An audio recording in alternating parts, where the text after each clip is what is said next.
Welcome back to Bespoke Addict. I'm going to be nourishing and treating my 1786 Russian reindeer skins. They're in good condition, so unlike the alligator skins I've done in the previous films, these are in good condition. They just need routine maintenance. One application of cream, well rubbed in and dried, it'll be fine. They were good when I got them and I've looked after them. These, on the other hand, they've been neglected for 50, 60 years. They're going to take weeks to draw back, but it's exactly the same process that you do with general exotics. And I'm just going to go straight into it.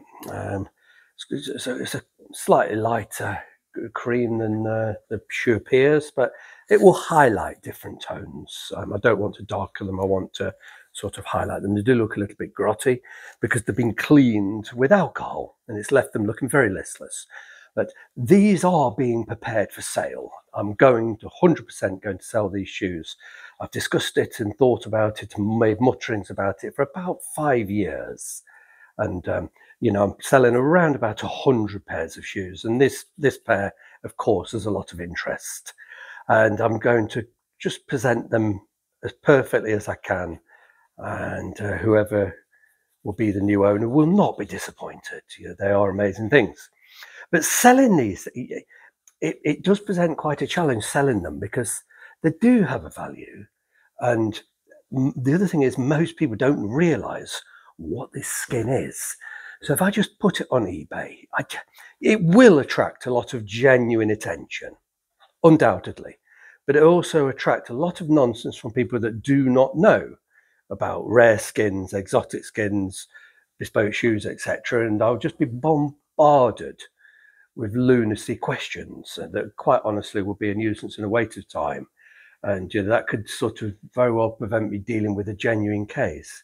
So in the short term, I'm going to post here on Instagram. I'm also going to post on YouTube and advise that they're ready and they're listed when they are ready and listed, and put them on a private website with a shop. But truthfully, the pricing's a bit difficult. They have such a range, and I will be posting them with I believe I will put a minimum reserve of 600. But truthfully, it would be quite a surprise if these shoes sold for 600. They don't come to market very often, and I don't know, perhaps every 18 months a pair might come to market in this skin. This is the skin from the bottom of the sea. It's been recovered from the wreck of the Meta Caterina. And we've been at the bottom of the ocean for a couple of 100 years. The skin was recovered and retanned and then made into this pair of shoes and other things. But it's such a unique and weird skin, and this is genuine. There is some fake out there. So the last pair that I know to sell that they weren't ready to wear, they were made to order, they weren't bespoke, they were made to order, just like these. They sold for $1,280 in France, which is a lot of money, but some people say they're worth 5,000. They're not worth 5,000. That's silly. I'm not going to be silly. I'm going to set a reserve. It's going to be, I think, 650, and I'll be very surprised if they sell for 650. I think what I'm going to do is present them on the website, on the shop. But there isn't an auction facility, as I understand it, on this on the website. I want to try and avoid eBay in the first instance. I think I'll be overwhelmed and I won't be able to cope with the demand, the questions, some genuine, some just pure ignorance. So if it's possible, I'm naive here, so somebody might send me a message and tell me how foolish the thought is. But we're wondering if it'd be possible to sort of open them up on the private shop to bids, like sealed bids, I suppose, with a time limit. It would shut off on whatever date. Would that be a possibility? I don't know. I just don't know. All of my other shoes I'll put up as fixed prices, and I'll sell them at those prices. And any sensible offers, of course, will be considered, but you know, it's largely going to be a fixed price. But these, I just, you know, who knows? Who knows? I've had an awful lot of interest, and no surprises really, because this pair are coming for sale, and the chance of another pair coming to sale this year is extremely slim. Yeah, it's just such a rare skin, and you know, people don't generally want to part with it when they've got it. And ultimately, if they have got it, they've probably got 20 friends that would like it. So if they're choosing to sort of part with it, it's usually private deals. They just don't come to the open market very often at all. Skin's that rare. But anyway, I'm just rubbing in the moisturiser. It only needs, the skin's already in good condition, but I just want to give them one final rub with the cream and make sure I'll do all the sole edging, I'll do all the soles, I'll do the linings, make sure that they're just 100%. And similar to the alligator and crocodile, the cream does tend to clog up slightly in the heavy texture of this unique skin. So just got to poke it and chase it, and just make sure that nothing that's obviously left behind clogged in between the surface of the heavily textured. The crisscrossing, there's like a little crisscross effect which was put on the skins in 1786 or earlier by the tanners, and all of the lumpiness and the scars has been done and caused by a couple of 100 years submerged in seawater. So it's such a unique skin. And I've really wrestled with the idea of selling these, and but ultimately they're too big for me, and they don't.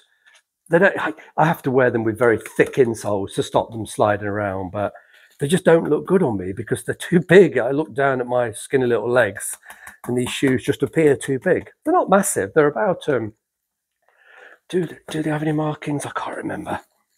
I'll pull that out. Size 10.5E. So they're actually not massive, but they're too big for me. They're just very wide, and just anyway, it's an awful shame. It really is a shame. I would love to keep them, but I just don't wear them sensibly. When I've got them on my feet, I'm looking down at them with absolute fascination. I can't sort of keep my eyes off the skin because it's just so remarkable and so historic, and I'm sort of gazing at the skin in wonder. It sounds a little bit precious, I know, but it's just so weird. I can't keep my eyes off it. But then they're just a bit too wide, and I've got thick insoles in, and they just look big on my feet. So, you know, if I were a heavier set person, they'd look fine on me, but I am quite skinny. So yeah, because of the fit issue only, these are getting sold. And yeah, as a you know, these are as well. These are 1960s alligator skins. They're a bit dry, but not horrendous. They'll probably need two cleans, two treatments. I have over the years been nourishing these, but perhaps not for 4 or 5 years. So I'll give them a couple of treatments, and they will come up beautifully. 1960s alligator, and then there's another pair here. These are the same maker, 1960s alligator.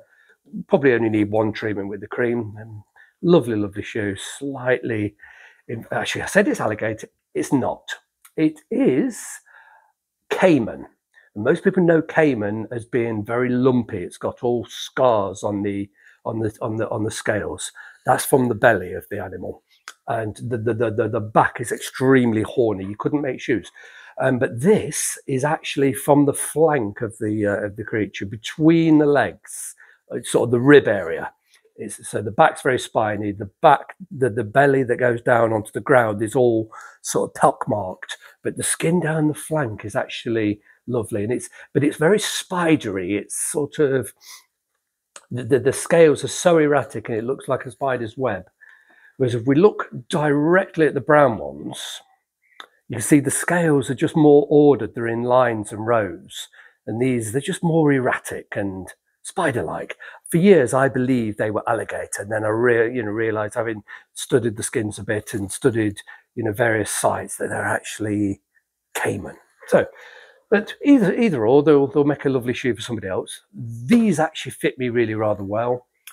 These are a bit tight on me. But I've just got too many. They've got to be sold. And then this pair, I'll be keeping. But let's cut this here because I just really wanted you to see the 1786 Russian reindeer skin. That's its formal name. You know, it's a long-winded mouthful of a name, but it's such an iconic skin. And it's true, it really does exist. It really did get recovered from the wreck of the Meta Caterina around about 1973.